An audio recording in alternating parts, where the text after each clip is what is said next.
জমি জায়গা পরিচয়পত্র যা আছে রেডি রাখুন। এতটুকু মনে রাখবেন, এই দেশ মোদি অমিত শাহ কারো বাবাকালীন সম্পত্তি নয়। যদি কারো উপরে জুলুম হয়, আমরা পাবলিক যারা দেশকে বিজয় করেছি, আমাদের পূর্বপুরুষদের অবদান আছে, আমরা সংগঠিত ঐক্য হয়ে রাজনীতির বাইরে গিয়ে জনগণ ভারতবাসী এক হয়ে যেভাবে ব্রিটিশদের বিরুদ্ধে লড়াই হয়েছে, আবার লড়াই আমরা করবো। রাজি আছে? যদি রাজি থাকেন উঠে দাঁড়ান, রাজি থাকেন উঠে দাঁড়ান, রাজি থাকেন উঠে দাঁড়ান।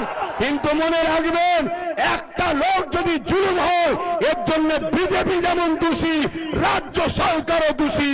কেন তুমি 90,000 অফিসার দিলে? কেন তুমি 221 কোটি টাকা এসআইআর এর জন্য খরচ করছো? তাই বিজেপিও দোষী, রাজ্য সরকারও দোষী। আমার এই কথাতে কারা একমত? একটু হাত তুলে সাক্ষী দেবেন। একমত আপনারা? একমত আপনারা? একমত আপনারা? তাহলে কতবার আন্দোলন করবেন? আন্দোলনের পাশাপাশি নিজেদের বাচ্চার ভবিষ্যতের জন্য মজবুত খুঁটি তৈরি করা দরকার আছে না? না